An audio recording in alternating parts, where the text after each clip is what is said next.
كم هو ثقل السماوات السبع؟ من الذي حملها كلها؟ لما لا تسقط؟ لما النجوم لا تسقط؟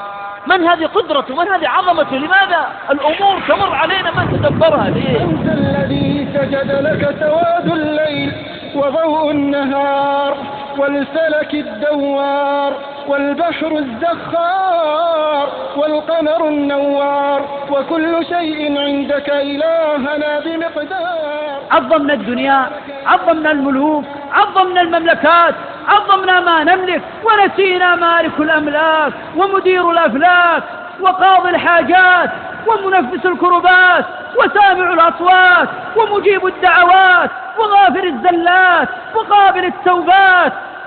أنسينا صاحب الملك الحقيقي يملك الملوك، وما يملك الملوك فهو ملك الله. من الذي أعطى كل شيء خلقه ثم هدى؟ إنه الله عز وجل.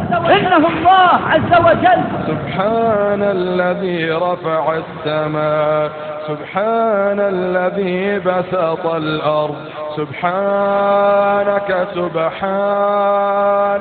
آيات في كل شيء، كل شيء تنظر إليه كأنه يناديك ويقول تعرف على الله عن طريقي. تنظر إلى الجبل، من الذي أعطاه هذه القوة؟ الله.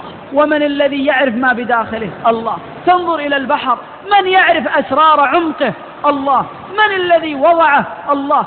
ولو عظم العبد ربه ما تجرى على معصيته. ولو عظم العبد ربه ما تجرى أصغينا إلى حفيف شجر ولا ترنم طائر ولا خرير ماء إلا وجدناها شاهدة بوحدانيتك دالة على أن ليس كمثلك شيء، ليس كمثلك شيء، وأنك غالب لا تغلب عدل.